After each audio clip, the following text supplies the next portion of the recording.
We are ready to start. Thank you.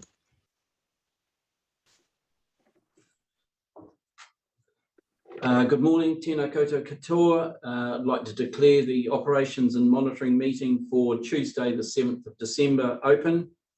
And can I remind councillors that the public section of this meeting is being recorded and live streamed.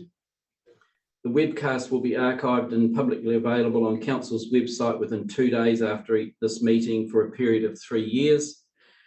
Our purpose is to provide greater access to Council debate, decision-making and encouraging openness and transparency. However, Council accepts no viability for any individual opinions or statements. This is in accordance with Council's live streaming and recording of meetings protocol, which can be viewed on the Council's website. I also remind all present that local government decision-making offers no protection to councillors, council officers and the public for comments made during these meetings that are subsequently challenged in a court of law and determined to be slanderous. Thank you, councillors. Good morning, everybody. Can I remind you that your videos are turned on and muted, and formally open the meeting. So our first item for business is apologies. I have apologies from Councillor Thurston and Councillor Rose. Are there any other apologies? If not, would somebody like to move apologies, please? Just raise a hand. Thank you, Norm. Seconded by Jane. All those in favour, raise your right hand. Thank you. That's a consensus. Apologies have been accepted. Right. First order of business is public forum, and I'd like to welcome Graham Marshall along. Graham, as you'll recall, is chair of the Mount Maunganui Air Quality Working Party, and the Working Party has been in operations now for probably 12 months, Graham, and welcome along to our Operations and Monitoring, and we look forward to hearing what you have to say. The floor is yours. Good morning. Kia ora koutou, and thank you, Chairman Winter. Well, as you said, it is 12 months since we started the Mount Air Quality Working Party, or since you instigated it. And I really thank you for the opportunity to connect in today. While it's been a challenging journey, the positive outcome is that a large majority of the participants want it to continue and engagement remains high. As you know, air quality is a highly complex matter predicated on past planning decisions, changing land use, and a community that expects to live with unpolluted air. And it's pleasing that while trends related to harmful discharges to air and exceedances have improved significantly in the last 12 months, there's still much to be done. So the key challenges for the Working Party continue to be, firstly, the real tension between the desire for elimination of harmful discharge to air versus mitigation. While many of the exacerbators have made significant efforts to improve their air quality discharges, as can be seen from your monitoring reports, the Rotorua marae and some community groups are seeking elimination of the industries who are discharging harmful substances. Odours also are a key challenge and reinforce the view that the air is polluted. Your reports highlight the large number of complaints, and unfortunately attempts to change this through legal action has seen little impact. And this is going to be an ongoing issue. But despite these matters, and while there have been some challenging discussions at our meetings and some very challenging, the opportunity for the various parties to meet and understand each other, to build relationships and have dialogue that would otherwise not have been likely has been a positive outcome for the Working Party Forum. While significant work and lobbying took place before the advent of the group, of the Working Party, and the group cannot claim lay claim to these developments, there have been some positive outcomes that have occurred during the year that have been supported by the dialogue the group has had. And these include, firstly, one of the largest log exporters through the Port of Tauranga has taken the decision to install a debarker. This will significantly reduce the use of methyl bromide use at the port and reduce dust issues as well.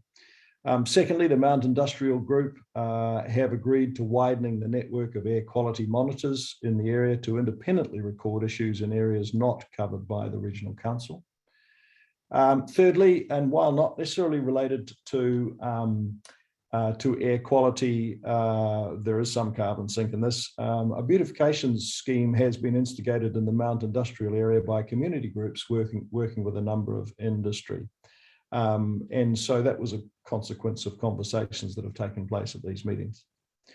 A meeting was facilitated recently between regional councillors, Tauranga City commissioners, and the District Health Board. And there'd been a lot of finger pointing around roles and responsibilities in respect to the impact of air quality on human health and how this could be aligned. So this was to try and get the parties, or it was a very valuable conversation to get the parties to look at how the role they play in both current monitoring and future planning. And it's good to see the Tauranga City Council picking up that and wanting to have further dialogue. And I just want to pick up this last point. The key reason for air quality problems in the Mount is the result of poor planning in the past. And I think you'll see from the notes that you've got, there has been considerable inquiry into planning options to deal with air quality by our working party. And while it would appear that with current legislation, regulations and rules, the past decisions cannot be undone, it's critical that future planning has community health and well-being, as well as the environment, as a key platform.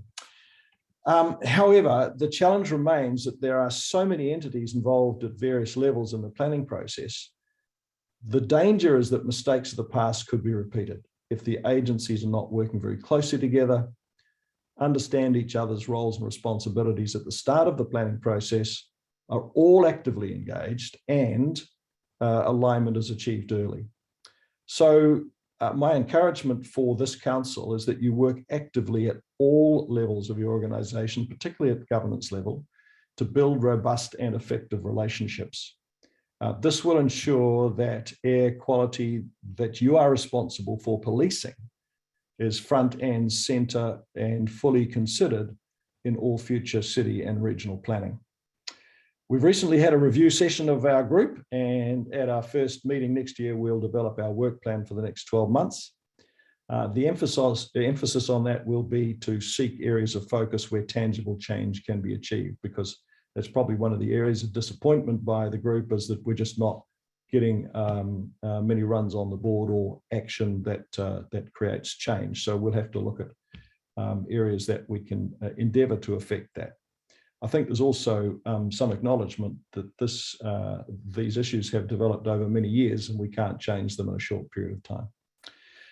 Look, can I take this opportunity to thank Councillors McDonald and Thompson for their contribution to our deliberations, their counsel, wise counsel, and Sarah Omenson and Reserving for their commitment to this kaupapa and their support of the group. Thanks. Thank you, Graham. Sage advice, working collectively with all the different agencies. Have you had an opportunity to have an audience with TCC? Yes. Yes. In fact, we are very fortunate that two of the commissioners sit on the working party, and they are very, very heavily engaged and take this matter very seriously. Thank you. So questions from Councillor Crosby at this stage. Councillor Crosby. Good morning, Graham, and thank you very much for the update over the last 12 months, and can I acknowledge all the work that's been done. Can you just explain a little further how the independent monitoring is happening? Is that by companies or individuals, and how that links to the broader picture, please? Look, can I defer that to Sarah, because she's got more information about this? Sure. Thank you, and through the chair. There's been some discussions at the industrial network, which is all of industry that are working together to look at what their mitigations can be and better understand their own discharges. And they have been collectively working through what additional monitoring could be put in place through the residential areas, not just in the airshed industrial areas.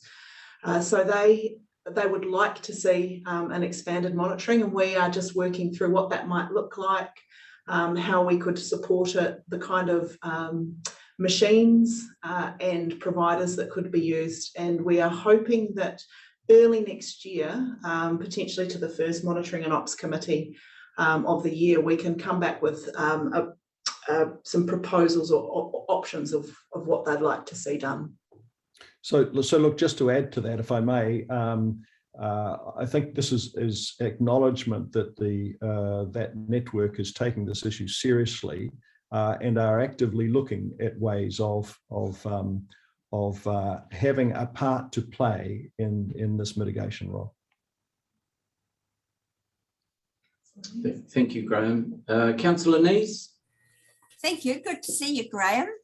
My question is with regard to the marae. I was very surprised to see a month or so ago an article in the Times talking about the potential need for the marae to actually have to retreat from that site because of the future impacts of climate change and flooding.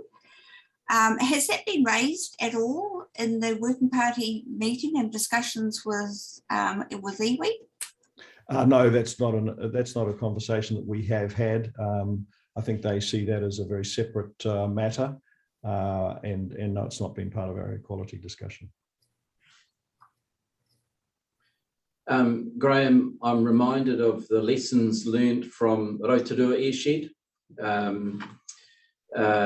And 15 years ago, the Equality Working Party was set up to bring issues to the fore, and it was very clear that it was wood burners. Old wood burners was causing, I think it was something like 35 exceedances per year for Rotorua, mainly in June and July. And the RDC created some bylaws. They were handed over to Regional Council to administer. And in 15 years, I'm pleased to report we've gone from 35 exceedances down to 0 last winter. So this is a long-term game. And the trend that I've seen this year has been positive. It's downward trend. That's encouraging for us and yourselves, but it's a long-term game and it's a long-term solutions. But look, thank you for your work that you're doing. We really appreciate it. The survey results were very complimentary towards you in terms of the participants wanting to carry on and have good dialogue to coming up to speed with the issues. So thank you for your work. I know it's been tough, but we really appreciate you taking on this role and giving it a good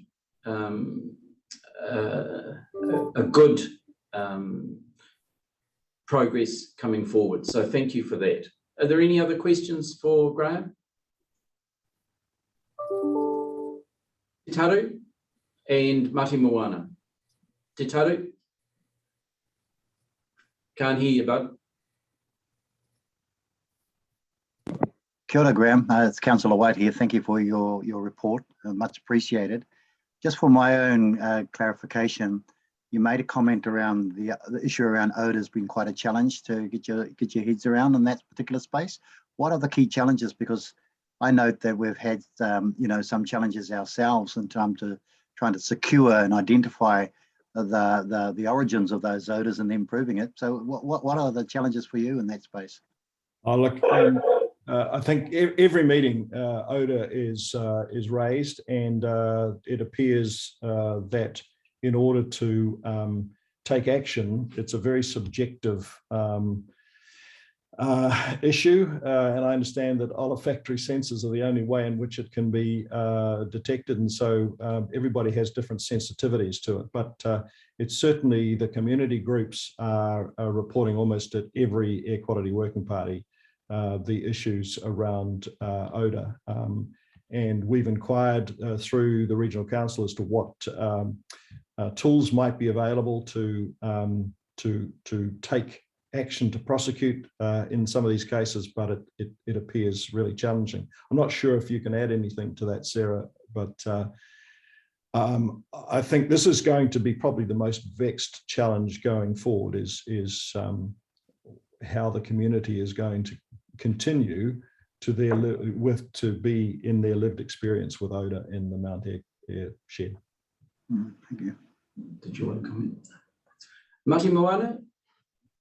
Kia ora, Graham. I've got no questions, but Graham, just to acknowledge really your chairmanship in the last 12 months. It's been brilliant. It's a challenging topic, and we've had challenging discussions around that table. And I just want to really thank you for your chairmanship in the group, and look forward to what we can achieve next year. So, thank you. Kia ora, thank you very much. Okay, Graham, that's the end of the questions. Thank you very much for your report, and no doubt we'll probably hear from you in 12 months' time again, just reporting in, and keep up the good work. Kia ora. Well, thank you very much for the opportunity, and thank you for your feedback. Kia ora. Okay, good. Councillors, moving on to item 3 on the agenda. Items not on the agenda, there are none. Order of business is as per. Are there any declarations of conflict of interest? None. Public excluded business to be transferred into the open. There is none. And minutes of item 7, minutes of the previous meeting on the 7th of September. This is on page 9 of your agenda. Would somebody like the minutes be confirmed, please? Thank you, Stuart. Seconded by Norm. Any discussion on the minutes? If not, I'll put that motion forward that the minutes of the 7th of September be approved. All in favour, raise your right hand, please. Thank you. That's a consensus. Motion is carried. Moving on to item 8, reports on page 20, the chairperson's report. There's just some food for thought there in some of the chair's report. Are there any questions on the chair's report, please? Councillor Nees. Thank you. I've got a couple. Firstly, Huahi Paue Tribal Committee, are they mana whenua from Motiti Island? This is on page 22 with regard to the Motiti implementation. Sarah. Te Patawai? No, On yes, sorry, it's my spelling, sorry. Yes, Te Patawai, the Tribal Committee have mana whenua representatives that we have been working with through the implementation of the new rules. You'll appreciate that the landscape is complex, and we have been trying to work across as much of the community and hapu as we can, and keeping everybody up to date when we're invited to speak over at the island and talk about the implementation program we do. And as the report highlights, those mana whenua representatives that we've connected through Te Patawai have been helping us through the implementation programming for summer. Thank you. Another question is around the Environment Court ruling with regard to mangroves and the coverage of the coastal marine area.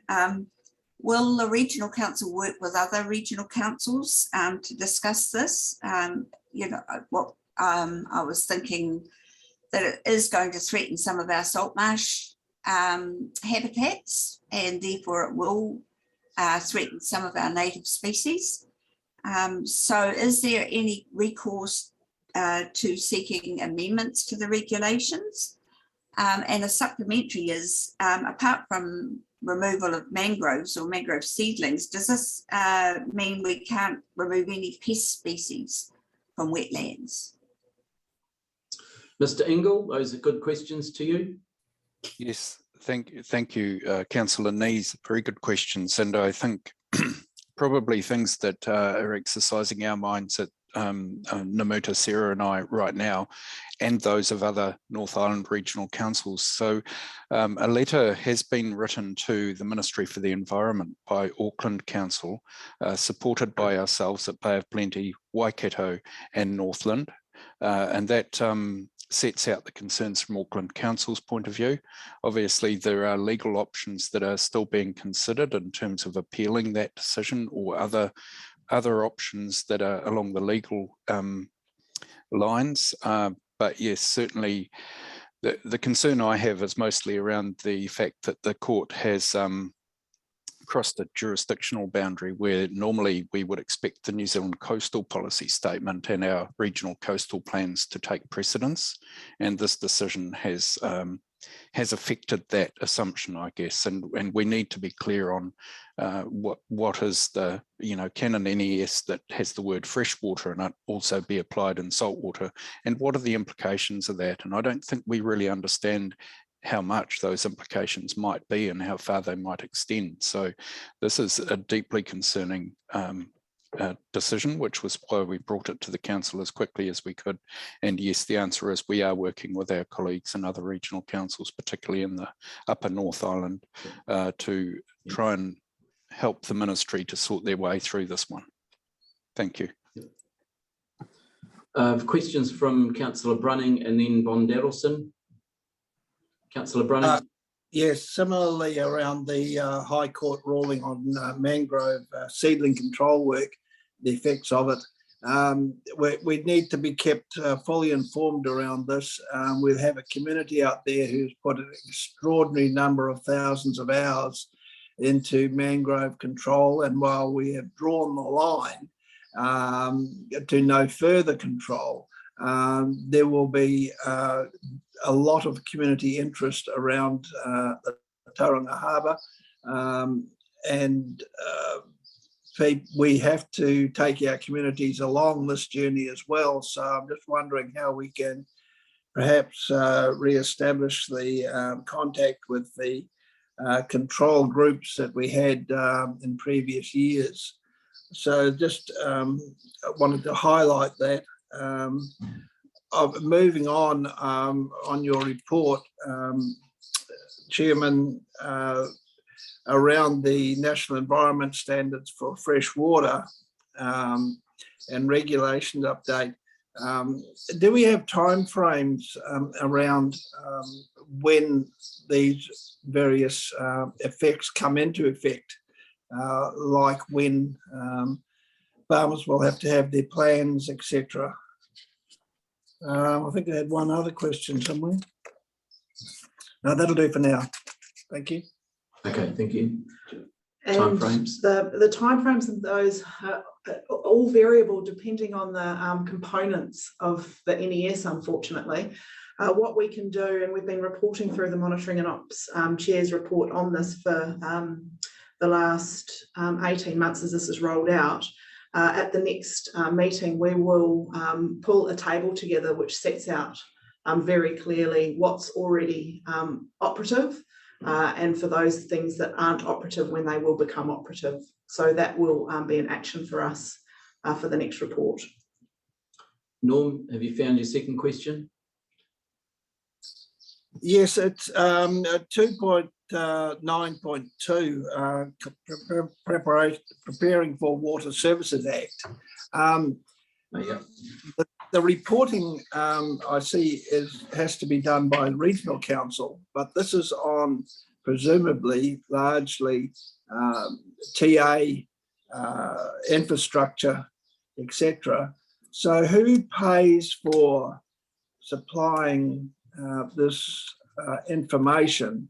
Presumably we're being supplied with samples and analysing on behalf of the TAs, but now we have to report. So can I have some information around that, please? Through you, Chair, the supplier pays for the required sampling of their water supplies, and that's covers the cost of our lab sampling. The reporting requirements for us are that we need to alert the regulator when there is a positive sample. So administratively, that's relatively simple. We've spent some time making sure our systems work seamlessly. As soon as we get a detection, that goes straight to Taumata Arawai. And the costs, as I said, the costs of sampling for that are done by the supplier themselves.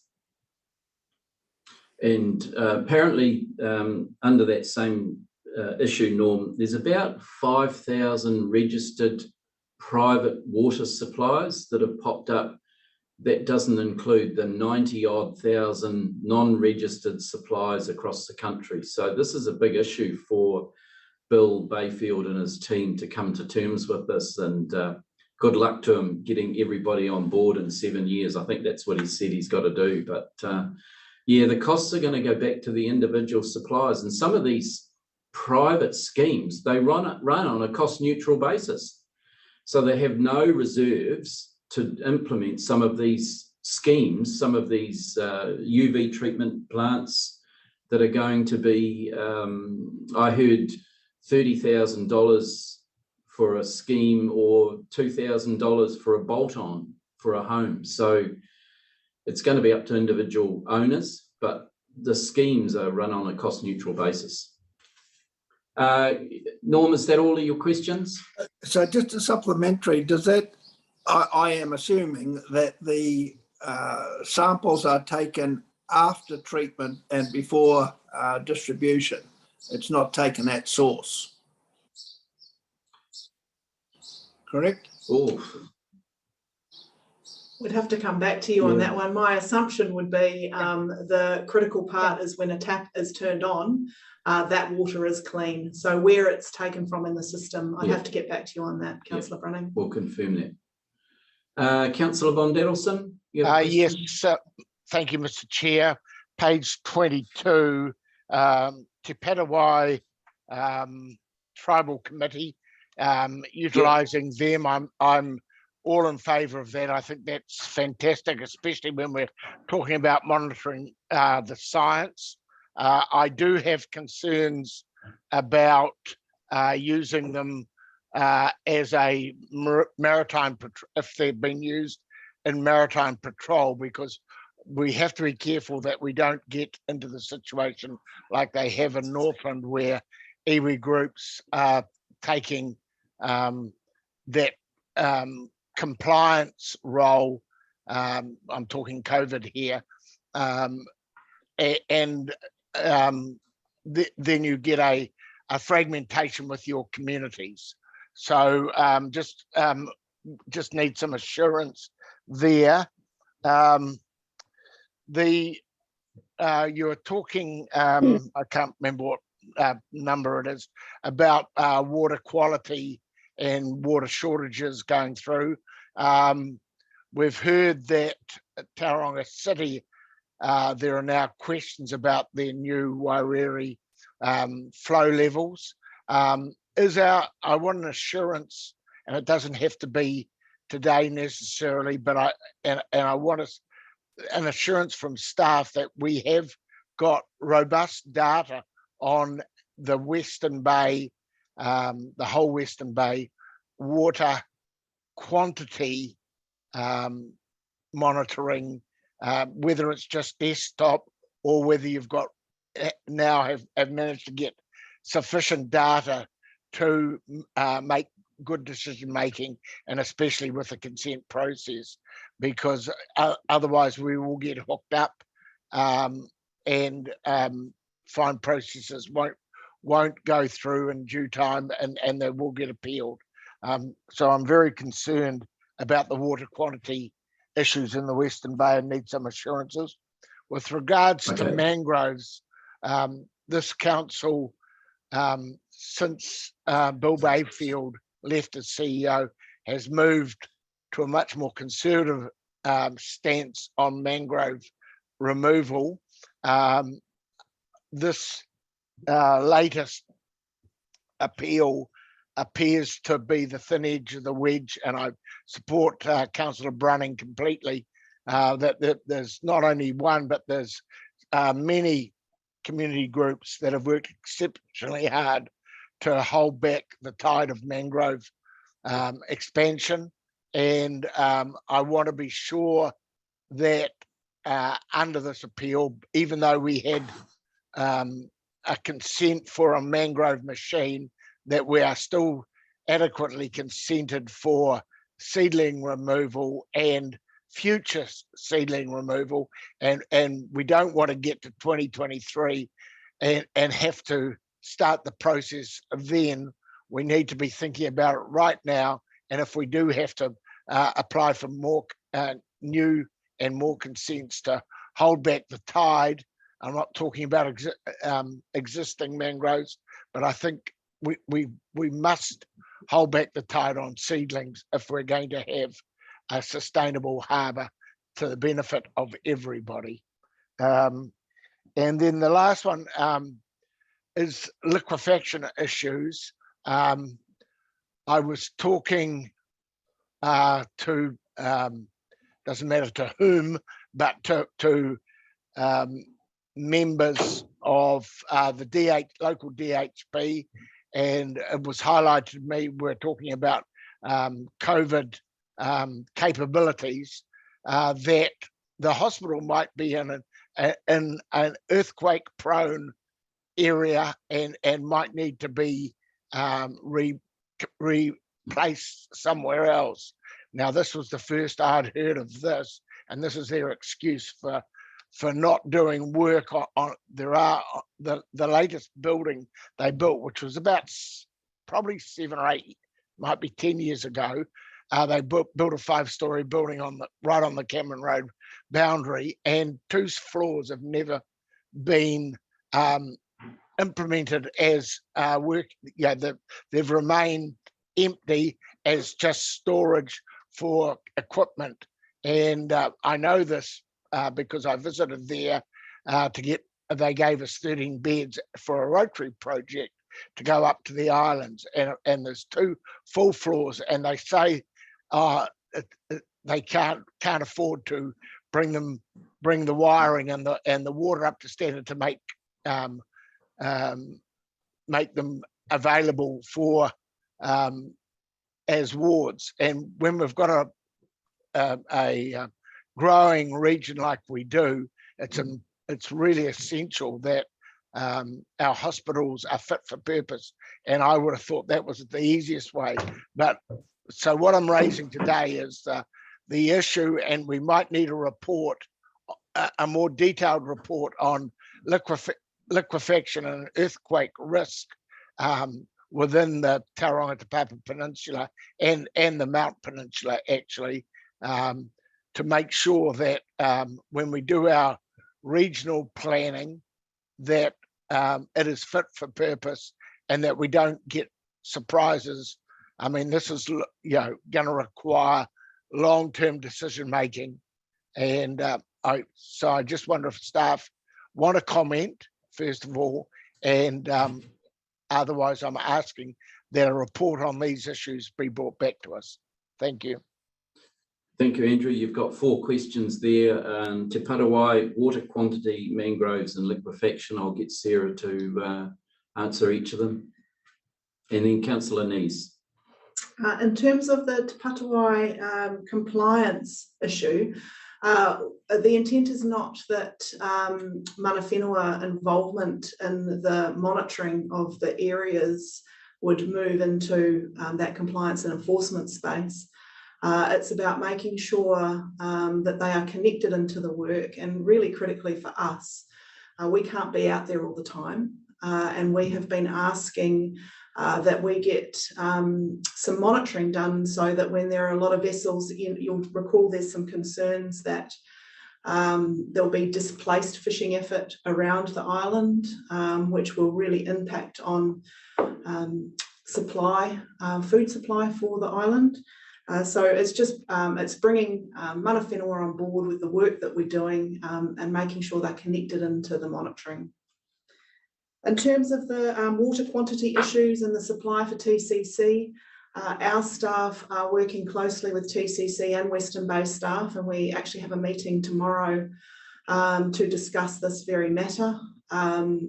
We have great modelling and information available. But as you know, the last 3 years have really tested our assumptions given the low flows.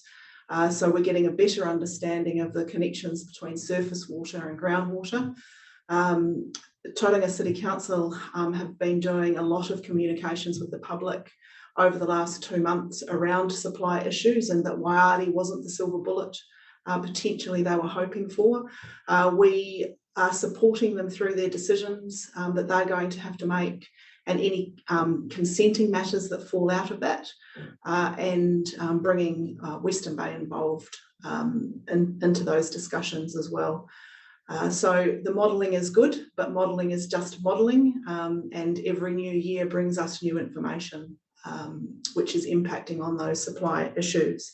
But we are engaged, and we will report back on those discussions with the 2 councils tomorrow. In terms of the mangrove consents, Chris has already answered those, acknowledged that it's a significant issue for us. We've got 2 years left of that, the consents here. So some decisions need to be made around what we do depending on the outcome of the appeal on the High Court decision. And lastly, in terms of liquefaction issues, the liquefaction and earthquake risks are being reviewed by the Civil Defence Emergency Management Group now as part of the lead into their next 5-year plan, and all councils, including Tauranga City, which will, if that impacts on their lifelines, utilities and infrastructure like hospitals, are part of that conversation. And once we have got that updated risk analysis for those hazards, we can provide it through to the Monitoring and Ops Committee when it's available. Thank you, Sarah. And also on page 31, Andrew, you'll see in terms of river levels, we've got a new simple, easy, mobile friendly environmental data portal view. So when it rains, we can see the river levels now. I think that's a really good tool to have. It's live, it's as the rain falls, you can see it. So that's another good tool that we've got in the toolbox as well.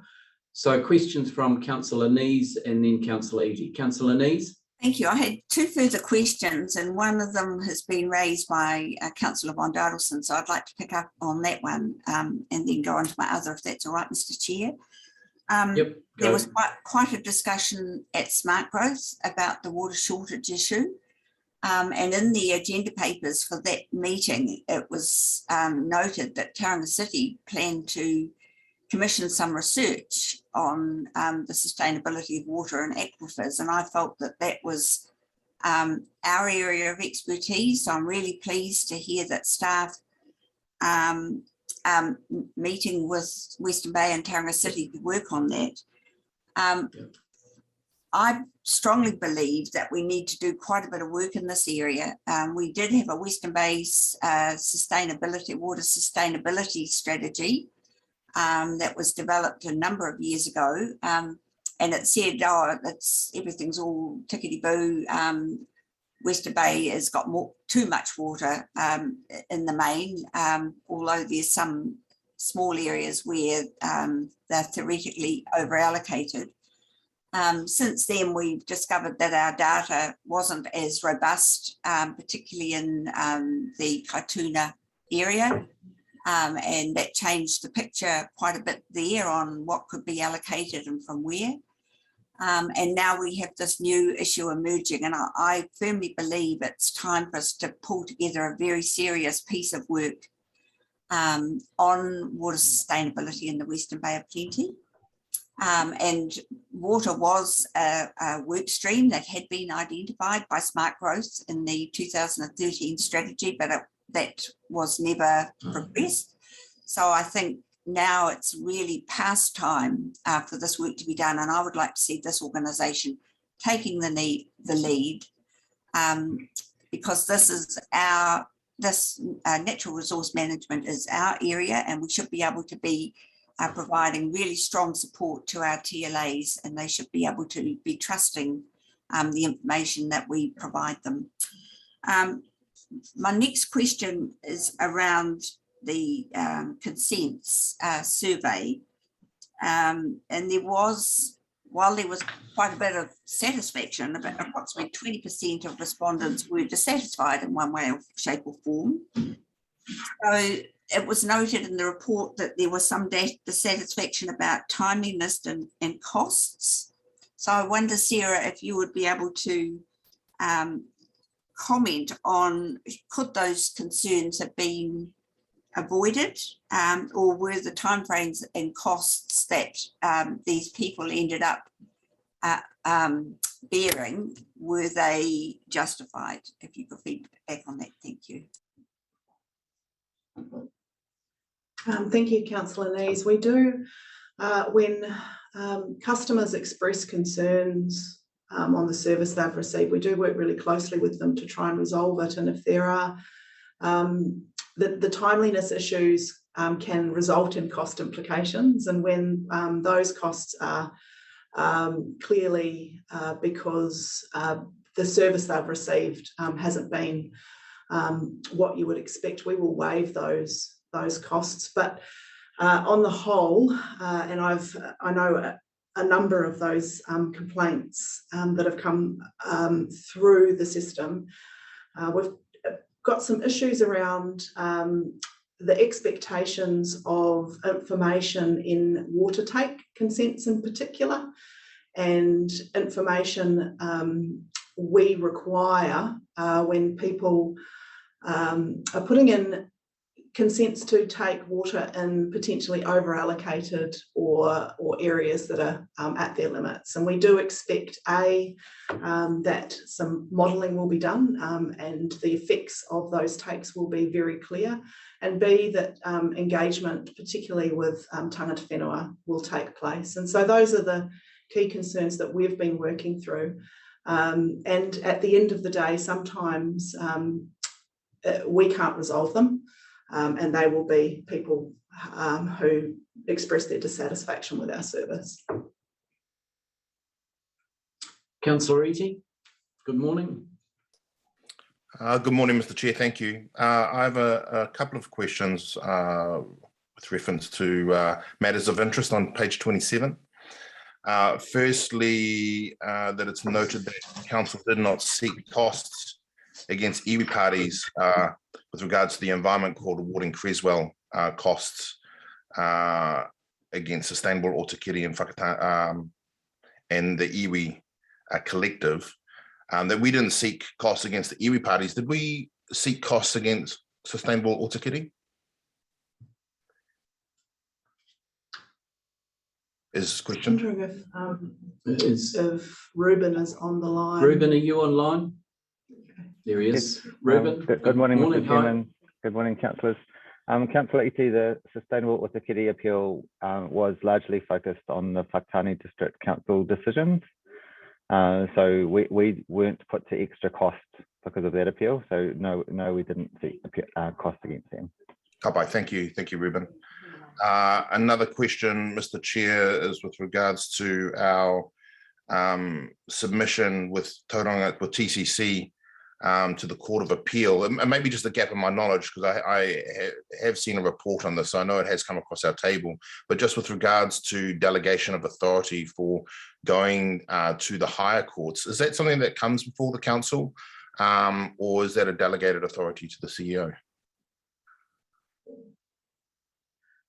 That's a delegated authority to the CE. I see. Copy. Cool. Thank you very much. And lastly, just with regards to the fisheries granting the aquaculture consent to whakatohia, I know that there is an issue currently with whakatohia and Ngāti Awa, and that Minister Little ventured into that conversation, and Ngāti Awa is taking court action. I'm just wondering if there is any update with regards to how we may be involved in that, and where it's at currently. Kia ora. Not sure if Ruben is Ruben, here are you again. back online?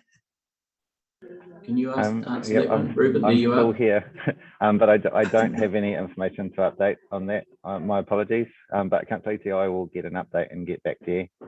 Bye-bye. Thank you. Cheers. Thank you, Ruben. Got it, Mr. Chair. Chairman Leader. Chairman Leader. Thank you, Chair. Listening to the discussion prompted by Councillor Nees over the Waiari water scheme, I think we've got to be quite clinical and clear as to what is the question we're endeavouring to get answered. The issue of surface flows, subsurface flows is a real technical issue. And as Sarah said, you know, we used the best science at the time. But to me, the critical issue here is that TCC are just coming up to the commissioning of over $150 million worth of capital plant to provide potable water to the Greater Tauranga area. What I would like to know, and I think what is the critical issue is, given what is the expected offtake that plant will take out of the stream, and how does that align with the current water flows in that resource? Because you're not going to change the underlying issue in terms of the groundwater or the surface water flows in that resource overnight. You probably won't change it in 10 years. If you look at the rainfall data is essentially being average over the last 4 to 5 years from the information we've got in front of us, forecasting extra adverse events, if you take a El Nino or La Nina thing. So I think we have to be very clear from staff, what is the question you want the staff to answer? If I was TCC, it would be saying, spend all this money, we need to commission it. What is the available water source volume that's available to us? And I don't know the answer to that. Thanks, Chairman. Thank you, Doug. That's we'll get back to you on that one. Okay, being no further questions, there's a resolution on page 20. Receive the report. I'll move that. Is there a seconder, please? Thank you, Andrew. All those in favour, raise your right hand, please. Thank you. That's a consensus. Motion is carried. Moving on to Greg Corbett, the revised Regional Pest Management Operational Plan for 2021-22. Greg, you're online. Oh, good morning, Greg. Hi. Floor's yours. Thank you, Chair. Maura and the councillors. This is really just a procedural paper following on from the amendments to our RPMP at council meeting earlier this year in November. So it's just the flow on there to make sure that our operational plan is in line with the new RPMP. We have added the additional 24 species to our sustained control program and kauri dieback into our exclusion program. We're proposing to fund those programs for the current year through just reallocating budget from non-RPMP operations into our RPMP work. Happy to answer any questions, Chair. Yep. Yeah. Any questions to Greg? Councillor Nees. Thank you, Greg. A huge amount of work has gone into this. And I really enjoyed looking through and seeing how we were funding the different programs. I was reflecting that we've got some very large amounts in here for specific pests, particularly for wallabies and wilding pines, but other pests like catfish, etc. Are there overlaps, particularly for wilding pines and wallabies, with Jobs for Nature funding, where some reductions could have been made in our operational plan because there is external funding flowing into the region? So that's one question. The other question is around adding in the new pests. I couldn't make the figures add up. For example, you said that it's going to cost us an extra 130,000 for the next financial year, but kauri dieback alone, you have 135,000 in for this plan. So I couldn't really see how it all fitted together. And the other thing is I felt it would be quite good to see at some point the trends in our expenditure over the various pest species. We spend quite a bit, for example, on Mediterranean fanworm and just how that is ramping up, how catfish is ramping up, how wallabies ramping up, and really then matching that with moving the needle on these pest species. So just some questions and general comments, Mr. Chair. Thank you. Yeah, for you, Chair. So the funding figures that you now see in the operation plan include external funding that's coming in, mainly from the Jobs for Nature package for wallabies and wilding pines, but also for Kauri dieback now. So MPI have just provided a grant of $105,000 to support our work for the rest of this financial year in there. As far as opportunities for us to lower our funding with the government funding coming in, we've really used our funding to leverage Crown funding coming into our region. So while there is the potential to have those discussions with Crown, that may also affect the Crown contribution to our programs. And happy to provide funding trends over the last, we can probably quite easily do the last 5 years without any problem, Councillor, and happy to either bring that back to this committee or to you personally. Yeah, trends for the March meeting, Greg, would be good. Yep, I've got no questions from Councillor Clark, Brunning, and then Von Darrelson. Councillor Clark. Yeah, good morning, Greg. This is, I guess, it's while I got you here type of question. Couple of things. Be really handy if you were able to share with us so I could disseminate it, any accumulated knowledge you have around your wallaby surveillance and methods of control. And I'm making that statement kind of more or less on behalf of the Manawahei Eco Trust, because I monitor what they're doing.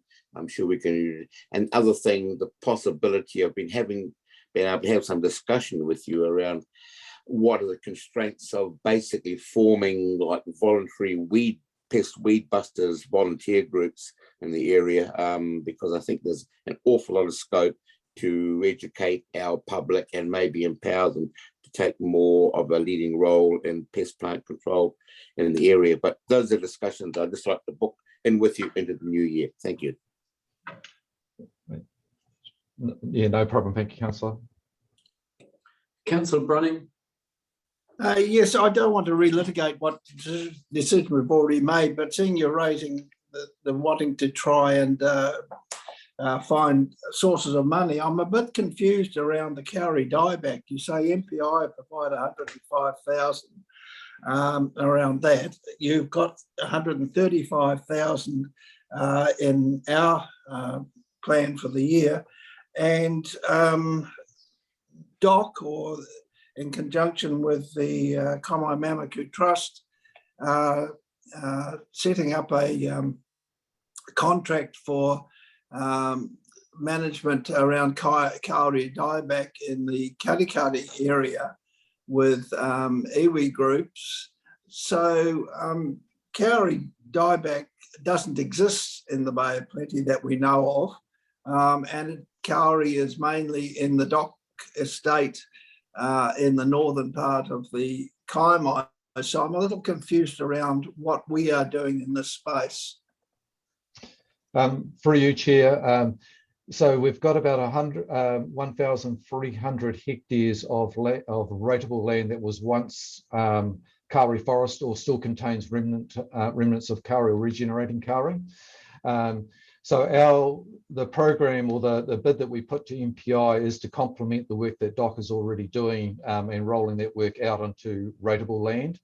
And we are also looking at partnering with Kaimai Kauri for them to deliver that work on our behalf into that rateable land. So yeah, the kind of things that we will be doing or aim to be doing is looking at fencing of remnants that may have once or still hold Kauri lands, looking at intensifying our surveillance for Kauri dieback, not just in our natural Kauri forest, but also within Kauri trees that might have been planted for garden or ornamental purposes, just acknowledging the fact that some of those trees would have been maybe sourced from Auckland or Northland 10, 15, 20 years ago, and may well have brought the pathogen with them in the soil.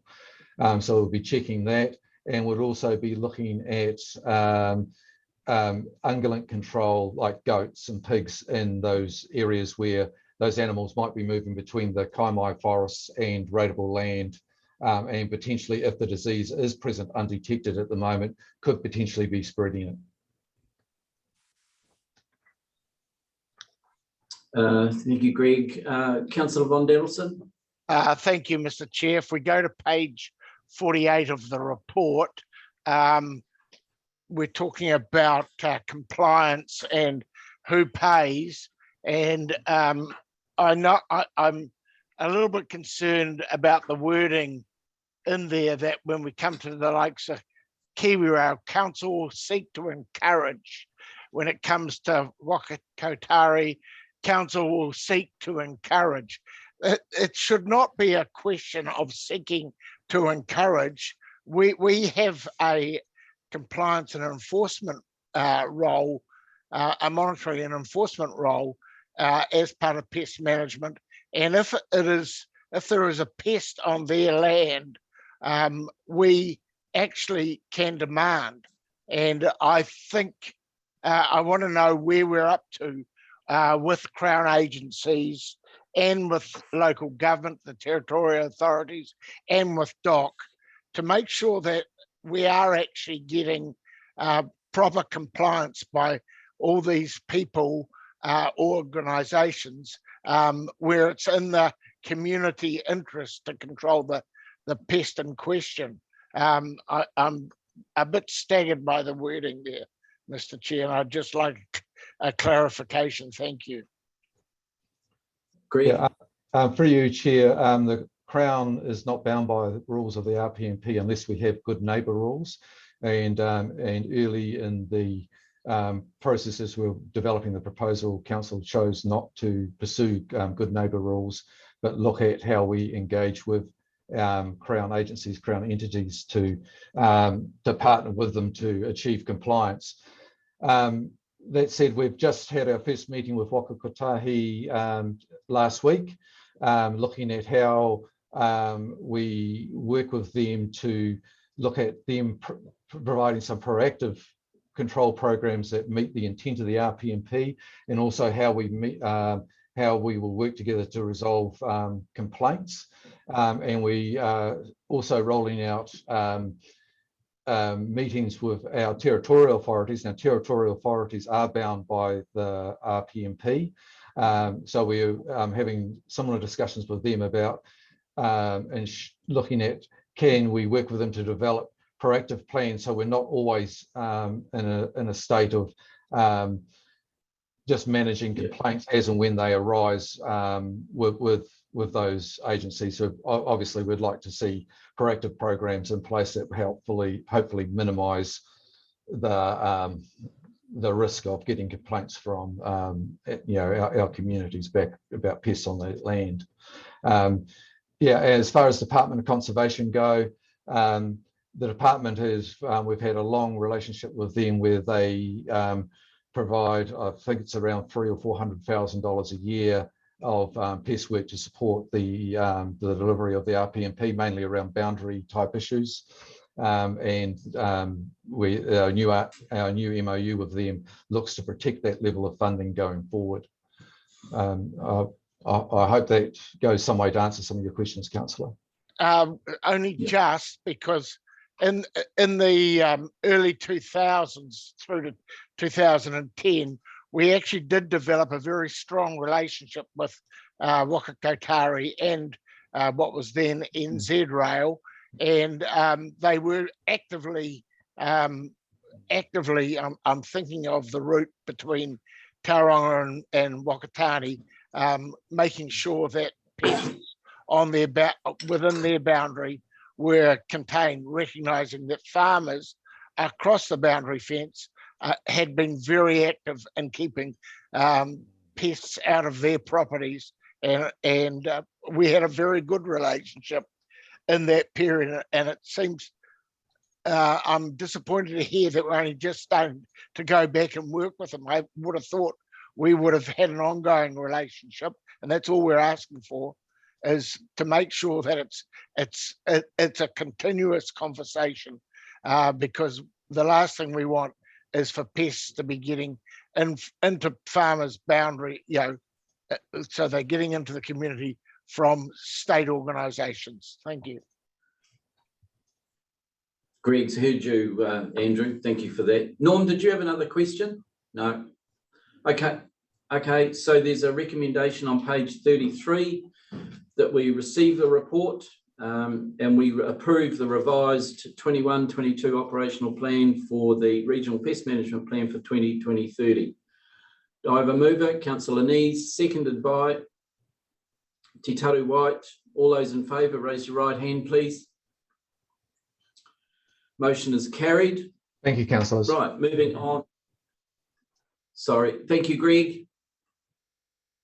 Moving on to page 156. This is the Balance Agri-Nutrients Limited Air Discharge Review, and I've got Ruben on the line and Shane, supported by Shane, David and Marlene. Hi, Ruben. Floor is yours. We're on page 156. Councillors. Thank you, Mr. Chairman. Good morning again. So I do have Marlene from the consents team and Shane from the science team here today. David's not here, unfortunately, but those three have really been the key staff members working on this review of the balance report. The purpose of this report today is to really provide some councillors with information about how that review was carried out and what the results of that review have been. So with your leave, Mr. Chairman, I'd propose to take the report as read and happy to answer any questions. Yeah, thank you and good morning, Marlene. Very comprehensive report about the modelling and the new limits. Really encouraging to read. Any questions? Councillor Nees? Thank you. Councillor. Yes, thank you. Could staff tell me what the time frame for the process of reviewing the water and waste management consents is? Thanks, Councillor Nees, and through you, Mr. Chairman, both of those industry consent holders have got renewal applications in process at the moment. So we will be looking to implement the results of the modelling that was carried out as part of the balance review into those processes rather than reviewing those consents. They're both just on awaiting further information at the moment, and staff have ongoing conversations with both of those applicants. So we'll progress those as quickly as we can. Oh, thank you. It's just there was a comment in the officer's report which said there may be cumulative effects or expenses if all discharged to the maximum allowed at their boundary. And the report says it wouldn't be in a location that would be hazardous to human health, but I'm concerned that an exceedance is an exceedance no matter where it occurs within the airshed, and also that there are workers on site. So I had a little bit of difficulty with that statement, but it might just be my understanding of what the officer meant to say. So I just wonder if staff could correct or clarify their position so that I can understand what they actually meant by that. I can do that. So the modelling exercise is like a mathematical model that takes all kinds of wind directions and stuff into account. So what that showed was that if at the when they're looking at the three industries cumulatively at these new lower limits, there were two places where they could, if the right weather and if everybody was discharging at their max, where there could be an exceedance. The one is on the boundary between balance and waste management, because they share a boundary. So that's one location, and the other one was in the middle of the harbour, in the ocean.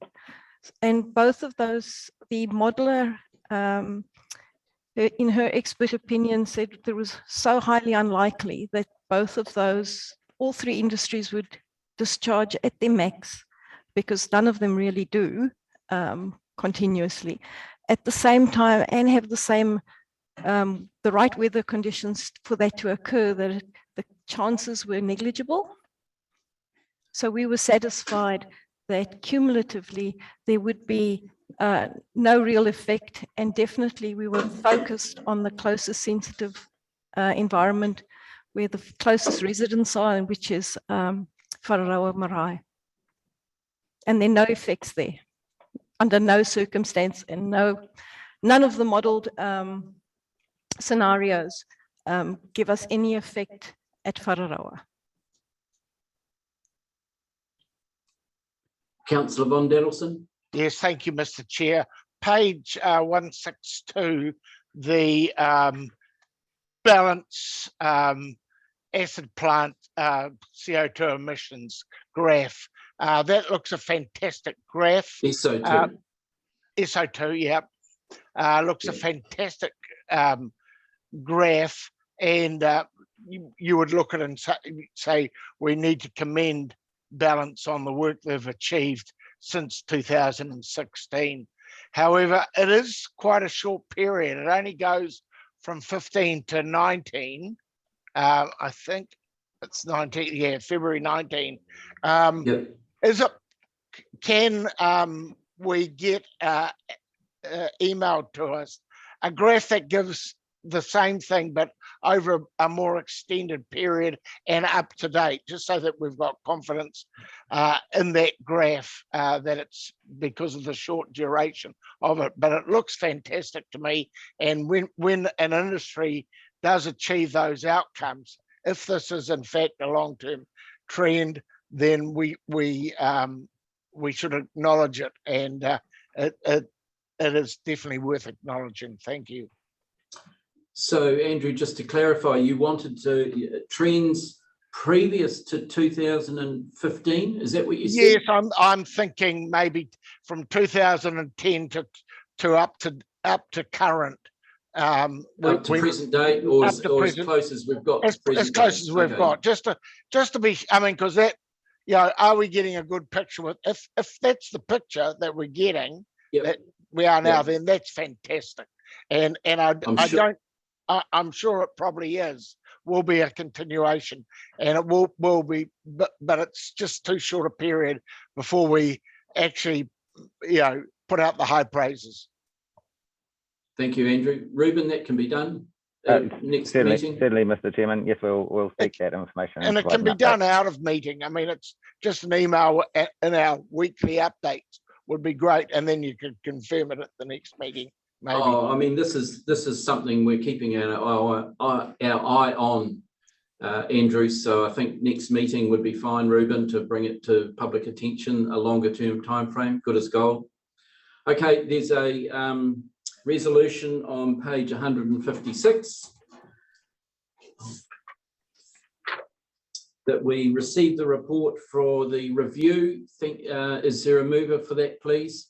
Thank you, Andrew. Seconded by Stuart. Thank you. Any further discussion? I'll put that resolution. All those in favour, raise your right hand. Thank you. There's a consensus there. Motion is carried. Thank you, Ruben. Thank you, Marlene. Keep up the good work, and no doubt you'll be reporting back to us.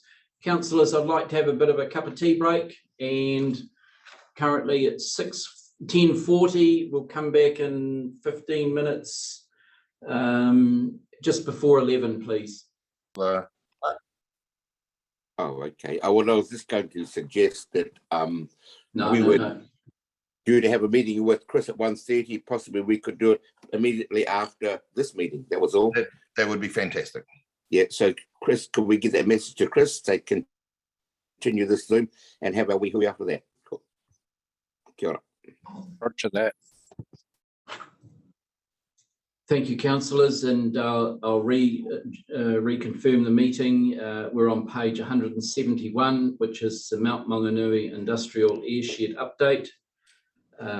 There are 4 attachments to this report: the Mount Maunganui Airshed PM10 exceedances, the final working party minutes, and an overview of the survey from the working party and the request for release of amended national environmental standards for air quality.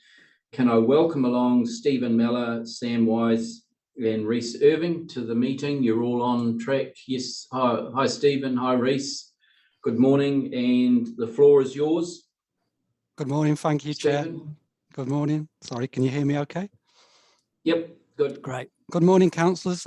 As the report's our latest in the series of updates that we present to monitoring ops, and during this reporting period, we've continued to see a downward trend in the number of NES PM10 exceedances, and as you'll see in the report, industry remains engaged in mitigating the dust issues, and as requested, we've added a sort of a national update on methyl bromide use.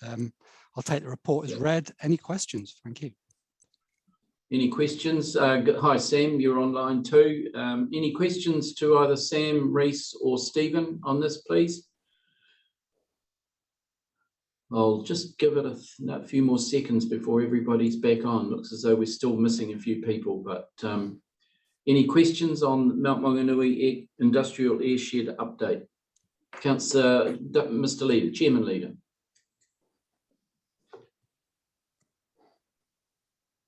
Can't hear you, Doug.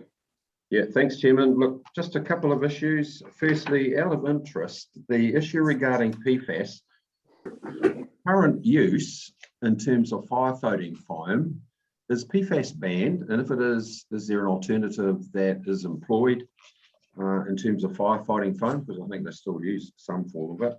And the second one is on 2.5 on page 174. In my view, just a word of caution, when this regional council is prepared to fund independent planning expertise to assist an applicant in terms of submission to a plan change, just be aware that where does this begin and where does it end? So PFAS, Stephen? I can speak to that one. I'm not aware if it's banned, but I am aware that it is not included as one of the constituents of firefighting foam any longer. As far as it's banned, I'll have to come back to council on that one. I'd like to get the date and get a 100% sort of secure response from that. Okay, thanks, Stephen. It's just, what is the alternative? That they must be currently using something. Yeah, I'll have to investigate and come back. I'm not a PFAS specialist. Okay. Thank you, Stephen. And just on the policy matters, Doug, the Plan Change 18, your question of us funding a submission, Sarah? Yeah, through you, Chair. So what we have been working with Ngāti Kuku on is ensuring that the plan change and the draft provisions that come through that plan change reflect and articulate the Ngāti Kuku's values. So it's not about funding a submission. It's not funding a submission into the plan change process. It's about ensuring right in through the development of that plan change that we are and can reflect those values appropriately. But it also raises the issue, there are other persons who may want their values as opposed to just Ngāti Kuku in here.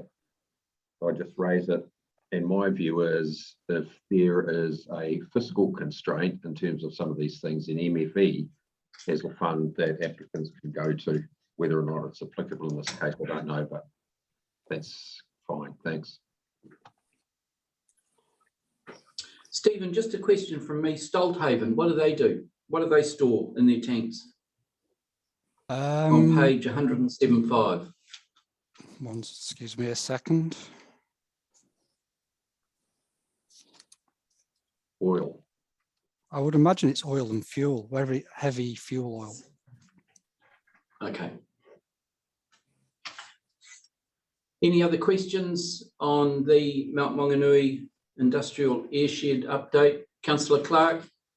Yeah, just a quick one relating to methyl bromide. I noticed something that said that one of the major log suppliers has agreed to supply debarked logs to the wharf so they don't have the methyl bromide process. So I mean, what's got me a bit flummoxed is why aren't all logs going off debark so we don't require methyl bromide? Is there a simple answer to that? Cheers. I'm happy to answer that, Sam, Mr. Chair. Yes. Thank you, Sam. My understanding is that the company that supplies most of those debark logs is Timberlands, and they own a particularly large holding of a contiguous forest. And all of their export logs go through a railhead in Murupara. So they have the ability then to set up that debarking facility at Murupara, and it's quite an efficient process. Whereas some of the other, or a lot of the other log exporters, their forests are not all next to each other. It's not one big block necessarily, and they don't all go through the same through a railhead like Timberlands have that opportunity to. So, yeah, in short, Timberlands, they have an ability to have a particularly efficient process. Yep. Thank you very much for that. That's a logical answer. It still beholds a question that if methyl bromide chemical use is a major problem, there should be a facility that can cater for all logs going over the wharf through the debarking process. But that's a logistics thing that I'd be interested to see what happens there going forward. Cheers. Thank you, Councillor Nees, and then Councillor Crosby. Councillor Nees. So, Chair, perhaps I could give a bit more. Oh, sorry, Doug. So, the issue around debarking logs in terms of the practical reality is right. However, the exporting of logs is a foreign affairs and trade issue. So currently, any logs exported to India are required by way of accessing that market to be fumigated, regardless.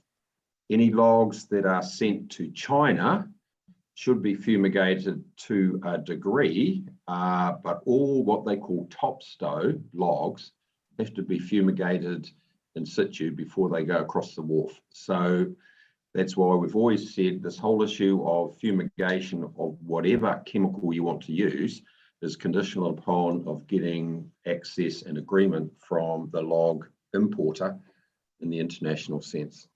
So that's the only reason they do it. And as long as we can get away with exporting debarked logs, that is a benefit, but it's an acceptance from the market that yes, that'll happen. But the risk here is that a debarked log gets in situ in market and they turn the whole ship around and send it back.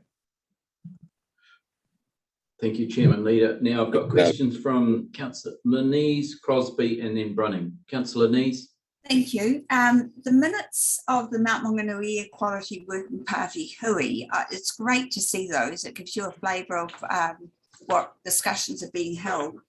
On page 186, there was a discussion about TCC zoning update, and a piece of work was requested on how the quayside holdings, smart growth and other economic drivers impact on the decisions around zoning for industry, and how are transportation and trucking being taken into account. And it said that the documents being produced to identify where and how council-controlled organisations are involved in this decision-making, how they're aligned, and to identify and avoid conflict of interest in making decisions on the spatial zoning of industry. Now, who's doing that report? And I mean, is it an internal report? Does it have to have a terms of reference or a scope? It just seems to be a quite an unusual request. I can respond through you, Chair, and Councillor Thompson and McDonald, if you want to provide any updates as well. We provided the conflict of interest matters we dealt with separately. So we have, how we deal with potential and perceived conflicts of interest through our investments and through Quayside. So we have provided that to the working party as a separate matter to how all of those economic drivers fit together in terms of making those industrial decisions. And where we've got to with that is that TCC are looking at their industrial estate and what the options are around the industrial estate.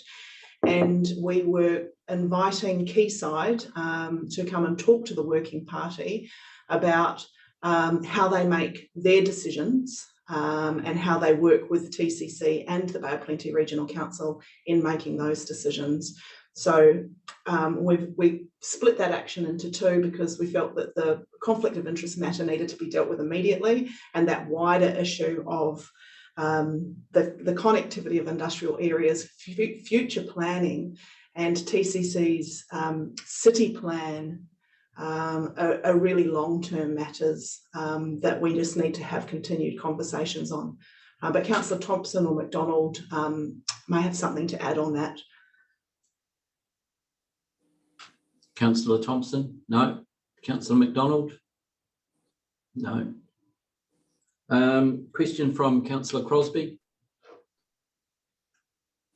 Yeah, thank you, Mr. Chair. I want to go back to a comment Graham Marshall made in his update, where he spoke about poor planning of the past, which was obviously quite relevant. Now you can go back to Mount Maunganui, to the old Town and Country Planning Act, the Resource Management Act, which was based on effects. And I think in hindsight, what has happened is there's been a failure in identifying the cumulative effects. And that's come out in the Randerson report and is part of the new, hopefully new planning regime moving forward. So focusing on the future, I think there's a lot of learnings to come from what has happened in terms of the Mount Maunganui industrial airshed versus the residential growth and development of Mount Maunganui and surrounding areas.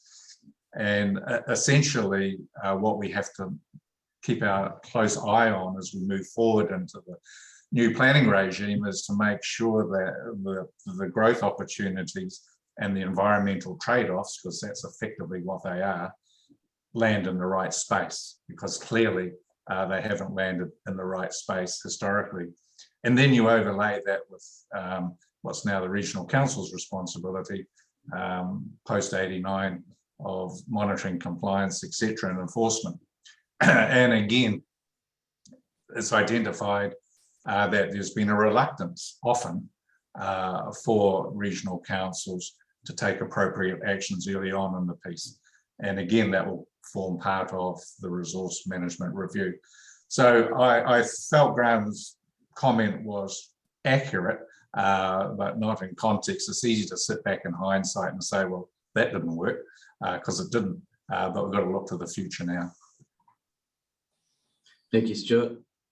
And Councillor Brunning? Yes, thank you. My apologies. The host had disabled my video for a time once we resumed after the morning break, but back online now. Just I think a correction maybe around the debarking of logs. Small operators are able to debark logs. They've done it on my property with a machine that just rubs up and down the logs, and they're exported as debarked logs. One other point, can someone just explain a little bit on page 180 what that map is telling us? It's rather small, and I can see colours, but I can't see the writing. Thank you.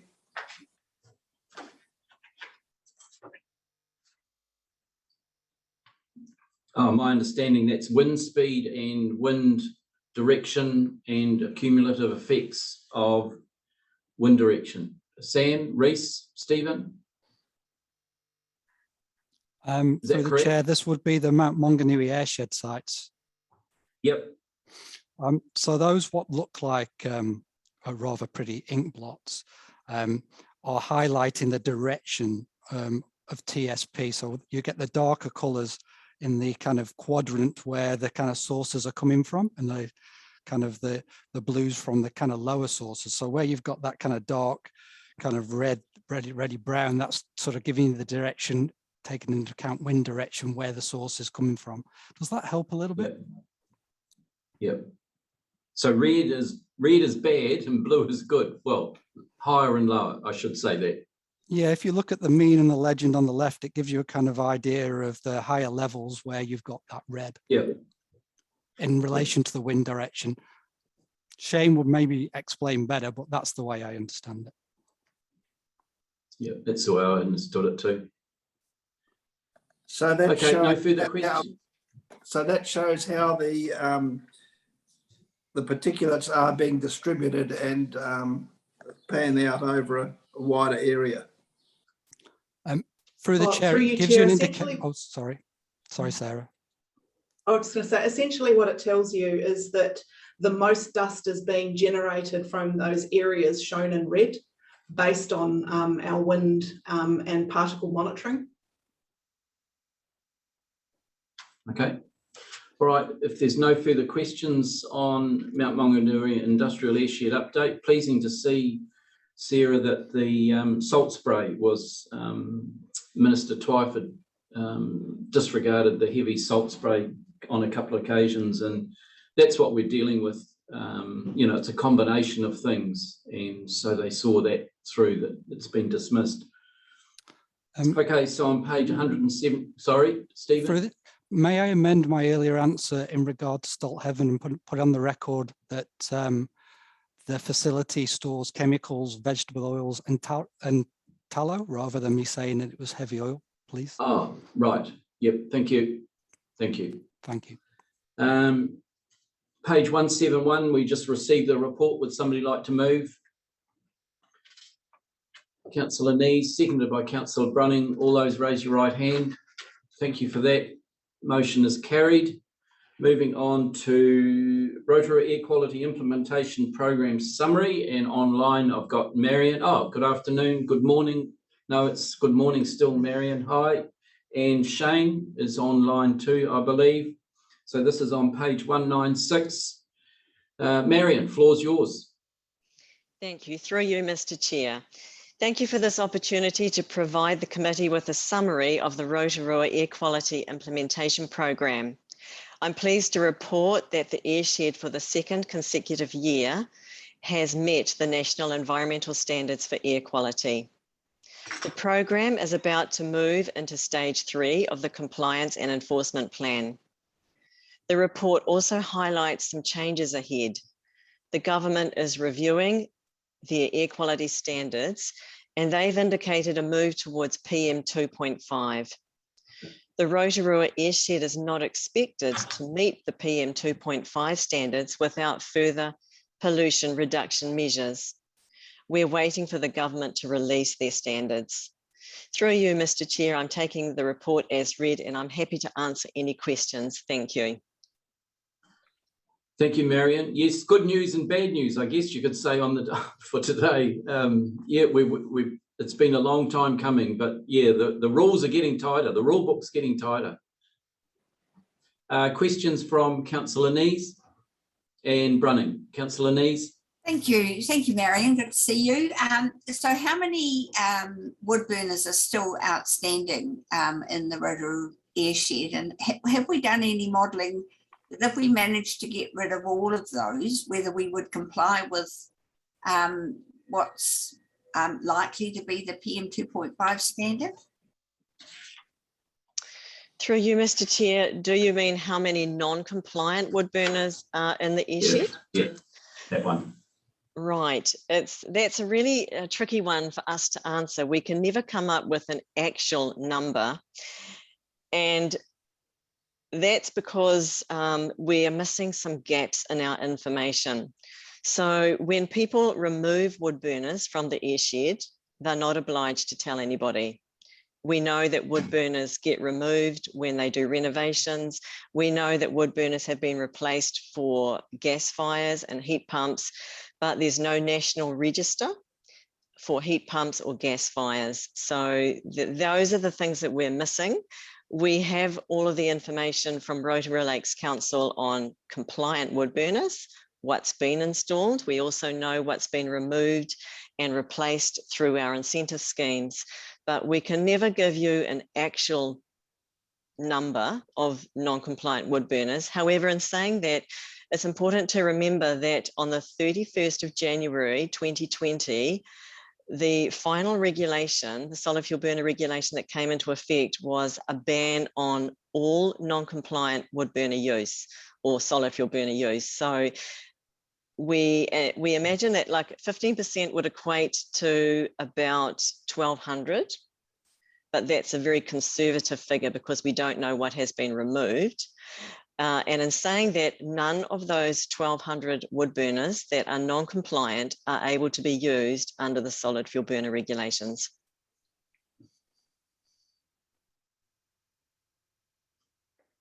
Question from Councillor Brunning. Yes, it takes me back to previous discussions we've had around new areas of house building that still allows the permitted fires, and you've just got to question why we are still allowing that if we're moving to 2.5 PM, 2.5, and that's going to put an added burden on the existing people, and then we've got new people still putting in burners, but they may be compliant, but certainly must be adding to the problem. Through you, Mr. Chair, there are regulations in force that don't permit people to put in new burners into the Rotorua airshed. We're also we're waiting for central government to approve a boundary airshed extension, which will incorporate all new subdivisions that are happening now and are proposed to happen in the future. So that future-proofs the airshed and future emissions from wood burners. The only way someone can install a wood burner, a new wood burner, so we're talking about a wood burner going into a property that doesn't currently have one, would be they have to apply for a resource consent through the regional council, and they have to offset the emissions by removing a wood burner from another property within the airshed. So it's quite strict. So we have future-proofed that. So Marion, the extension of the airshed, we've asked for it to be extended to include new subdivisions. Do we have a time frame on that? Because I see there are new subdivisions being approved, like at Pukehangi, 197 homes. Have we got a time frame for that decision to come through?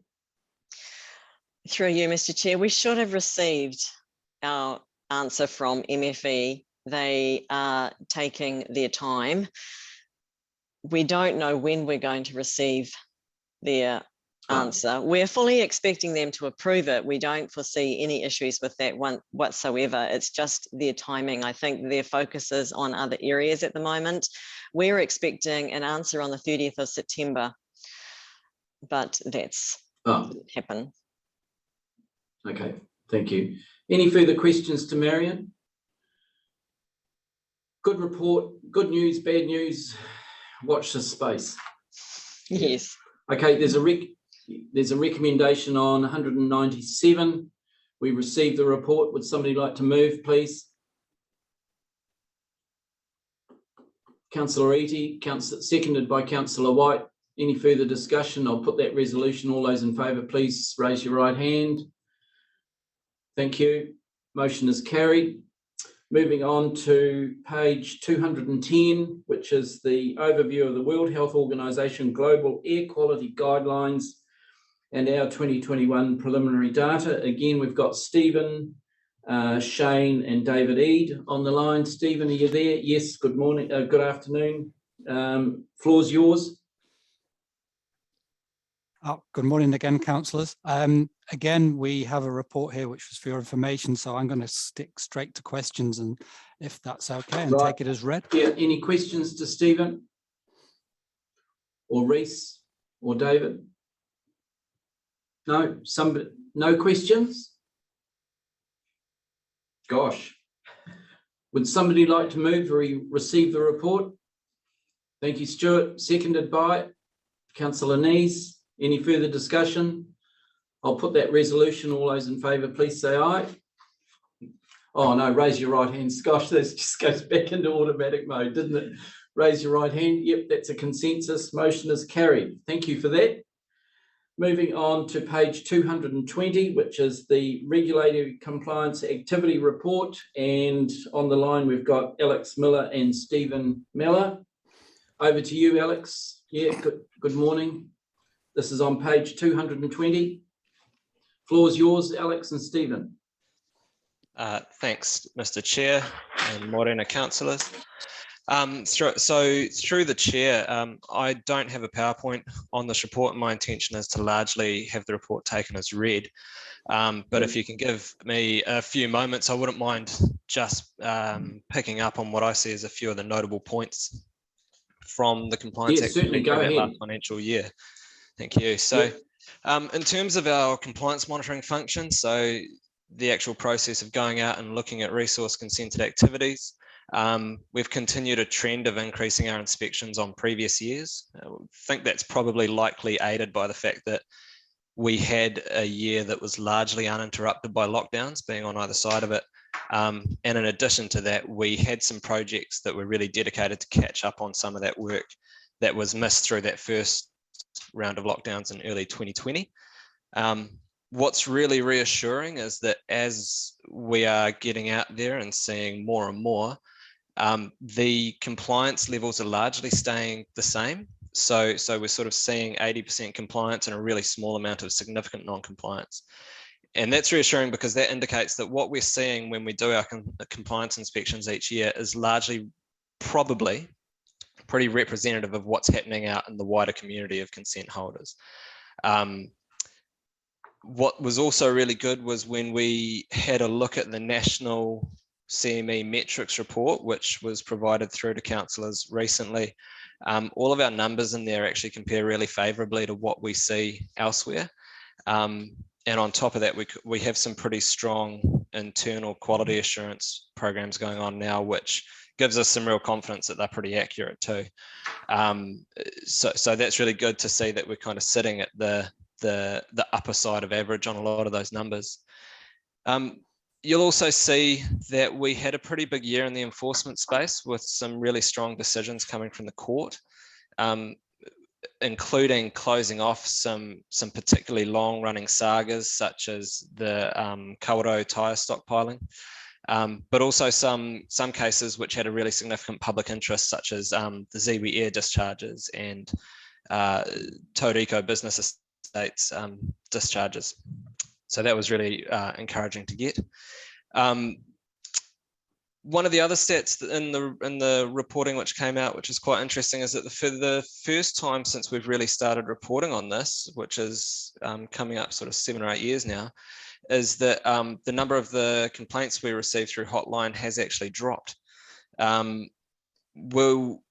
We don't really know the significance of that yet. It dropped by about 2%, and I guess we'll just keep monitoring that over the next few years and see if that's actually the start of a long-term trend of actually addressing some of these issues and seeing those numbers drop, or if it is just a marginal blip and things sort of go back to those long-term trends. And from there, I guess we can just really look to what comes next. And the 2021 and 22 year and onwards, there's obviously quite a lot happening in the CME space. From a regional council point of view, we've got some new and exciting work with the NES for freshwater implementation really ramping up and progressing. We're also commencing our expanded permitted activity monitoring program, which was requested by councillors through the last long-term plan process. So we've now recruited for those positions, and we're starting to get that program up and running. And then obviously at the national level, we're looking to the reforms and just making sure that we can feed into those as positively as possible and set ourselves up for success through whatever the reforms do throw at us. Those are largely the points that I did want to cover off. If there are any other questions, I'm certainly happy to take them. You've been busy. Your team has been busy. I mean, I look at the front page, 11,676 performance monitoring returns from consent holders. That's a lot of work. And yeah, hats off to you and your team, Alex, because difficult circumstances, being lockdowns, you know, and we've still got to do the business. So congratulations to the team of performing those monitoring returns and under trying circumstances. So well done. And there's some big issues. You know, when you look at that chart on page 224, you know, when it gets to the courts, your guys and girls have done a lot of work behind the scenes to get it to that stage, to make sure that the judges have the right information at the right time. So a big effort all around, really. Our environment's the better for it. Chairman Leader, and then Tutaru White. Thanks, Chairman Chair. Leader. Just out of interest, are you able to tell us what is the current court list wait time from the point of laying the information dealing with, firstly, guilty pleas, and secondly, not guilty pleas? That's a good question. It is still very variable. I think this is really only anecdotal, but what we're actually seeing is somewhere around 18 months to 2 years from the time of laying charges to getting an outcome. In some instances where it's simpler, where there is a guilty plea and not too much pre-trial negotiation or argy-bargy, it might get done within the year or less. But yeah, quite frequently it is sitting at the courts for a good stretch of time. The other thing is that I think what we're really seeing is even with a guilty plea, that's not a guarantee that it'll go through quickly because of the amount of points that are contested running up to the pleas even being entered. So it is a difficult operating environment. The regional sector, the regional CEs group, I should say, have requested that the CSIG, the Compliance and Enforcement Special Interest Group, prepare a report on that very point, on what some of the barriers and challenges around our enforcement program are. And that is delving into a whole range of things, but it will also cover off the cost and timeliness of court proceedings. So that's what I've seen sort of anecdotally within our business, but we'll have a bit more clarity on that when that report's finalised, probably later this year or early next year. Thanks, Alex. Yeah. Titaru, and then Norm. Yeah, good report, guys. Thank you for that.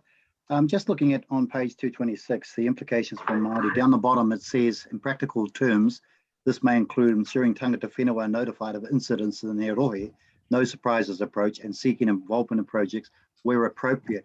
Have you had to employ this on many or any occasions at all?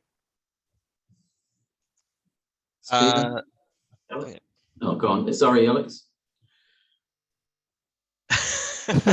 Oh no, there's probably more Stephen's space. Yeah, I'll leave it to you, Steve. I think the best example of that is when we notify after an incident that's come into the pollution hotline, especially something like a reasonably significant spill into the harbour. We send a notification out via some assistance from our comms team. And I think on top of that, I'd also add that we are looking at more and more in the kind of proactive project space as well. So we obviously have our initial responsibility to notify tangata whenua when something goes wrong, but also how can we bring them into those projects that we want to do in the Bay, and things like the implementation of the Mōtiti protection areas with Te Patawai, which was discussed earlier, and the Marae offset program. So the short answer, I think, is yes, we certainly do bring those into it. Yeah, thanks, because I do like the proactive approach. It's better than reacting to the problem at the end. Thanks, guys. Yep. Councillor Brunning.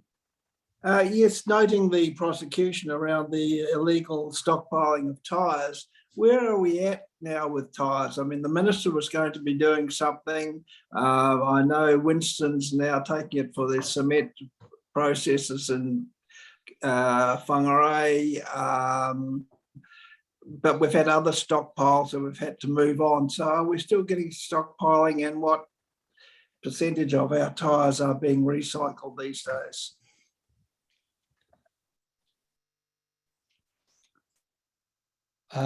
From, I guess, speaking through the chair in respect to the pollution hotline, we're not aware of any significant new stockpiles.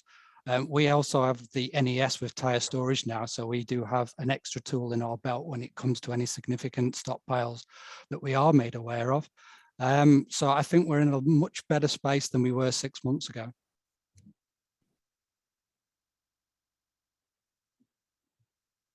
Thank you, Stephen. Any other questions? No, if not, there's a resolution on page 220 that we receive the report. Receive the report 2021 Regulated Compliance Activity Report. Do I have a mover? Ngāti Moana, seconded by Norm Brunning. All those in favour, raise your right hand. Thank you. That's a consensus. Motion is carried. Moving on to page 229, which is the Land Management Focus Catchment Highlights. And online we should have Jackson. You're there, Jackson? Yes, you are. Good afternoon, good morning. I'm not sure now. It's still good morning. Gosh, they were doing well. Jackson, welcome along. Thank you, Chairman Winters. Morena councillors. This paper provided some end of year highlights on the progress of our coastal catchments land management program. As you'll recall, our land management program has been narrowed down into these focus catchment areas where one of the 4 water quality attributes, such as nitrogen, phosphorus, sediment, or E. coli, are requiring significant improvements. And in this way, our work program is directly aligned with the highest priorities of the NPSFM implementation. So we're offering incentives and education and awareness for that voluntary uptake ahead of any 2024 plan change that will take over with new policies and rules to bring about change. And so in these areas, our core land management functions like stock exclusion, fencing, land retirement, planting work, we are operating around the drainage schemes with best practice upgrades. We have some capital projects around detainment bunds and treatment wetlands. We investigate farm systems analysis and farm planning approaches. And of course, most of these focus catchments now have emerging and successful community or catchment groups, which we're very supportive of. And some of those groups are going on to also get their own independent funding from other partners. So we're just coming into the 3rd year of this program now. And our council investment has been supported by the likes of some co-funders, such as the Ministry of Primary Industries 1 Billion Trees Fund. We're awarded 1.5 million in 2020 to support our programs. This funding has gone exclusively to natives with an emphasis on right tree in the right place, so that we don't burden any future generations with inappropriate plantings. And proud to report we've just surpassed the 50% milestone on this project, where we have put over 460,000 native trees in the ground, and the same amount again confirmed to be planted through signed farm plans with our communities. And this has been really important for incentivising retirement of critical source area pathways where contaminants are entering into our focus catchment areas. And of course, the other big funding partner has been the Jobs for Nature COVID Recovery Fund that we received, over $3 million directly towards on-the-ground fencing and planting activity in our focus catchments. This is a significant increase in our operational expenditure, over doubling of our work program. And the ministry didn't contribute to any new council staff time to deliver this work. So kudos to our land management officers who have been incredibly busy over the last year delivering this work, which has allowed our farm plans to be of a much higher quality, and the pace of delivery has been much faster. MFE themselves are quite interested in the social outputs of this work. So we've been keeping tabs on things like the people hours worked, and the fencing and planting contractors in the community have over the first year worked over 23,000 hours towards this project, which is quite impressive. Some really good fencing and planting stats coming out of this program, and we expect those numbers to double over the final year of the program. As a requirement of the deed of funding with the ministry, we recently were required to engage in external independent audit and we're pleased to report full compliance with that audit. Our administrative processes at the council and all the deed of funding conditions have been met. The funding has been expended appropriately, which really puts us in a great position to put ourselves forward for future funding opportunities as the delivery experts in this space. And in the report, you'll see we're utilising these focus catchment scorecards. A huge amount of work goes in behind the scenes to produce the information in these. Our land management officers go through complex negotiations with landowners. They write up the agreements, so they are often coordinating the delivery of the program through engaging contractors and things. And so at a glance, the scorecards are a way to look at the funding investments, the leverage that we're getting for our council dollar with these different funding partners, and most importantly, that action on the ground that will ultimately contribute to water quality improvements like our length of fencing, our land retired, and our trees planted. So I won't go through each catchment, but feel free to look them in the report, and happy to take any questions. Thank you. Yeah, very well laid out. Thanks, Jackson, for easy reading and easy reconciliation. Thank you for that, and congratulations on that audit report from that independent auditor. That's good news. It holds us in good stead for any further funding opportunities into the future. So I've got questions from Pim. Did you want to say anything? Welcome aboard. Did you want to add anything to the report? Thank you, Chairman Winters. No, I think Jackson's covered it beautifully. Okay, questions from Councillor Clark. Bill? Hi, Jackson. Yeah, great to see all those trees growing into the ground, but can you tell us going forward, maintenance and monitoring of those trees to make sure they do survive and do what they're supposed to do? How are we looking in that space? Yeah, through you, Mr. Chair. The funding conditions with Ministry and MPI require at least 80% survival. So we monitor for that quite closely, and we are very successful with meeting that target in our projects, given we undertake good site preparation and use the right species. And our programs always include a 2 to 3 year maintenance period at the outset, which gets those plants through to a point of being self-sustaining, hopefully. Delighted to hear it. Cheers. If I could just add one thing to that, we are undertaking a trial during 2022 with plants that are significantly cheaper per unit. They are root trainer grade stock. They only cost 70 cents each compared to the $2 to $3 price range for a PB3 that we usually use. So there's a higher risk of failure, but there's obviously a lower per unit cost to purchase. The last time this council tried this grade of plant for something other than dune restoration was in the late 1990s, before any of us were here. And at that point, it was decided it didn't work. But given the number of plants, we're trying to ascertain whether in places where good maintenance is available and where the sites aren't particularly difficult, where we might be able to use these cheaper root trainer grade plants in certain places. So just a heads up on that one. Yep. Thank you, Pim. Councillor Nees? Thank you. It's great to see that we're starting to move the needle on the Coyote Falls water quality as a result of the land management work that we've been doing in partnership with the private owners. That's the sort of reporting I'd love to see us move towards, instead of just focusing on how much money we're spent and what the actual outputs that we're delivering by way of meters of riparian fencing and riparian planting, etc. Really love us to be able to move to, and this is the outcome, just as I mentioned with management comment about, it's great to see we're working really hard and we're increasing our activity, but what is the result on the ground?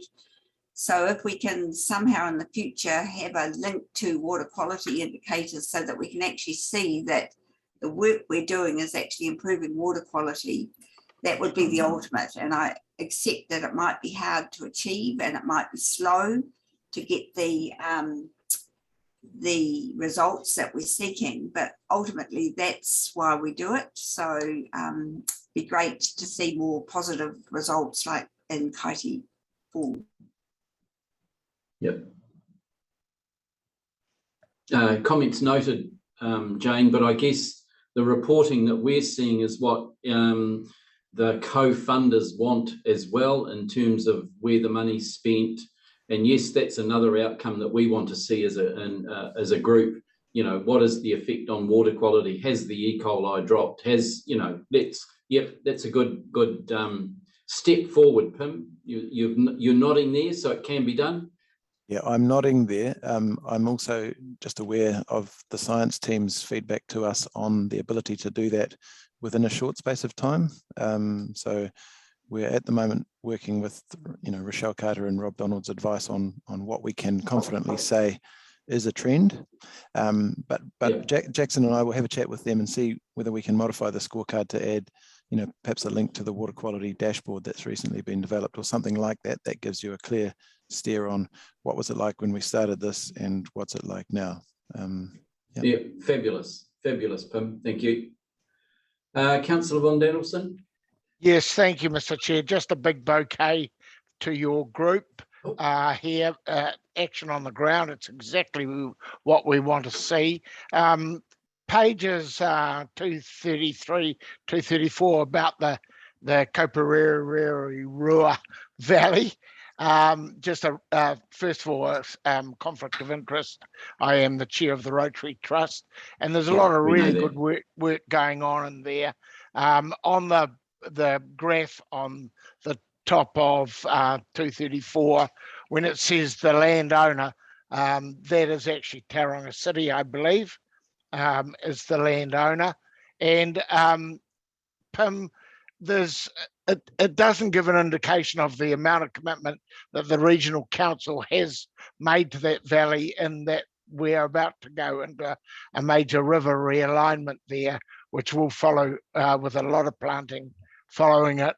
And I think the regional council is contributing something like 1.3 million towards a 4 million. Can you give me the figures just to remind others? Project? Certainly. So through you, Mr. Chair, the report card here shows operational spending, not capital spending. And what Councillor Von Danielson is referring to is one of our capital projects where we've partnered with Tauranga City Council to achieve sediment reductions through the Kopu stream realignment project. So the amounts I think are correct. I believe it's just shy of $1.4 million over 3 years from council's capital budget from this council, out of a total $4-point-something million design and construct cost, with TCC as the principal. Thank you for that clarification. Thank you, Pim. Okay, resolution on page 229. Would somebody like to move the report, Land Management Focus Catchment Highlights Update? Thank you, Councillor Clark, seconded by Councillor Von Danielson. I'll put that. All those in favour, raise your right hand. Those against, that's a consensus. Motion is carried. My apologies, Tawna here. Councillor Von Danielson has declared a conflict of interest, so inappropriate for him to be the seconder. Yeah. Thank you. Yeah. Councillor Clark moved. Councillor Titaru White can second. Thank you for that, Tawna, keeping us on the straight and narrow. Motion is carried. Moving on to 241, page 241. This is the Te Arawa Lakes program, and online hopefully is Helen. Are you there? And Chris Ingle, are you there? Oh, Helen. I am. Up. Hi, Helen. Tēnā koutou. Good morning. Yeah, hi. Floor's yours, Helen. Thank you. Look, I haven't prepared a PowerPoint. The purpose of my report was to update the committee on the work of the Rotorua Te Arawa Lakes program in the previous financial year, with our Purunga Tau, our annual report, and that includes the lake water quality results for that year, and also the work that we've been doing in Q1 of this current financial year. So happy to take any questions if there are any. Any questions for Helen? Councillor Thompson? Yes, thank you, Mr. Chairman, and congratulations, Helen. A great report, really easy to read. Are you able to just give us a little bit of a forecast in terms of how you think the incentives fund is going to go in terms of reaching the 100-tonne target? I see we're a bit shy of the 40-tonne, but we're confident we're going to get there. But what does the future look like as far as you're concerned? Thank you. Thank you. Yes, it looks really positive. This year, we're actually tracking to have an overspend in the incentive scheme, which is the first year that we've managed to spend the budgeted funds. So provided that that tracks as forecast at the moment, so those I'll be coming back to the strategy group to ask to and council to ask to bring some funds forward from future years. So that is positive. So that won't affect the overall spend of the scheme for its lifetime, but it will just mean that we spend more in this current financial year. So we've got 30-tonne. We're looking at having between 35 to 40-tonne by the end of the current financial year, and you know, we're positive about that. And we've certainly got a pipeline beyond that in future years. We've also got permission from the Crown to spend that money beyond 2022, so we'll be you know, continuing the incentive scheme beyond that and assessing its viability each year when we prepare our annual plan. So it's looking positive. It's taking longer than expected, but originally expected, but that's not surprising really when we think about the change that we're asking people to make. And I think also, Paula, Plan Change 10 is now a reality, and landowners are reassessing their long-term futures, and some of them who have previously had incentive money are coming back and saying, oh, right, I'm back in the pipeline again. So they're having another bite at the cherry. So yeah, I think the farming community is realising that the money's there, it's first in, first served, and when it runs out, it runs out. So so yeah, there's some positive signs there, Paula, but it's hard. It is tough. Any other questions to Helen? I've got one, Helen, and it's on page 257 of the report. And I know this is an annual report, but I just want to have some sort of positive and information in terms of the deed of funding for the Lake Rotoidi, Rotomar, Tarawera schemes going forward. We've got AGMs coming up in January of Lake Rotoidi, Tarawera, Lakes Water Quality Society. We just want some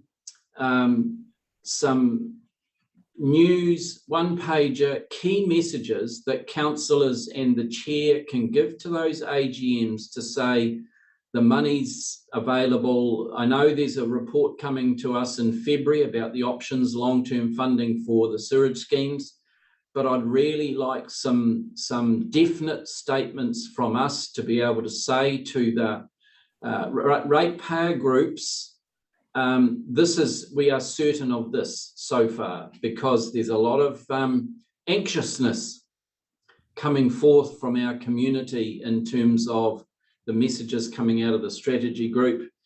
And so are you able to give us some key messages so that we can go along to those ratepayer groups and say, this is what we know, this is these are the dollars? Absolutely, yes. I'll make sure that that's something prepared for those in January. Yeah. Councillor White. Yeah, kia ora, Helen. It's nice to see you, and thank you for the report. As Councillor Thompson said, it's very clear and easy to follow. I just wanted to, you know, I'm pleased to hear that Plan Change 10 has had a positive effect on people's interest coming forward. Just a question on Māori interest coming forward. I mean, obviously, there was a keenness in the earlier stages because land was not for sale and it didn't affect the capital value of the farms or the lands they've got. Are you finding Māori coming to the fore in this particular situation, still coming out, showing their interest in this project? Yes, there's still a good of those farms properties in the pipeline. There's still a good proportion of those that are multiple Māori owned land. There's definitely more land in European title now, which we didn't have in the in the earlier stages of the scheme. So, but there's definitely a more balance now. Yeah. Thanks, Helen. Councillor Nees. Thank you. Just page 260, Helen, we have the statistics on water quality, and I see that the fecal performance, E. coli for swimming and water quality is poor for Lake Rotorua. Can you tell me, given that there's been reticulation in Rotorua, what is the cause of this? Is it offset? Is it the large number of swans and geese, etc., that we see on the lake? Have we some reason for this? And if so, what are we planning to do about it? So it's likely to be a combination of those things, plus ruminant E. coli as well. So we have done source testing. We've got different projects around each of the main streams. So for Puaringa, there's a reference group and a large collaboration of people working on E. coli issues in that stream, and found ruminant sources. And so again, we've got a project in that catchment. So it does vary. The Plan Change 10 regulations and the incentive scheme will also contribute to that as well. So they will, they reduce intensity of stocking and control phosphorus and sediment and E. coli loss to the lake. So the program of land use change and land management change that we're undertaking will help with those things. Also ongoing work on reticulation, because there are still properties in Lake Rotorua catchment, although few, that aren't connected to reticulation yet. So we're still working. Yet. Yes. Yep. Any other questions? So there's a resolution on page 241. Sorry, people. That we receive the report. Moved by Councillor White, seconded by Councillor Eatey. Any further discussion? All those in favour, raise your right hand. Thank you. Motion is carried. Moving on to page 247. So this concludes the public section of the meeting. The meeting will now move into publicly excluded, and live streaming and recording will stop. Thank you, Amanda.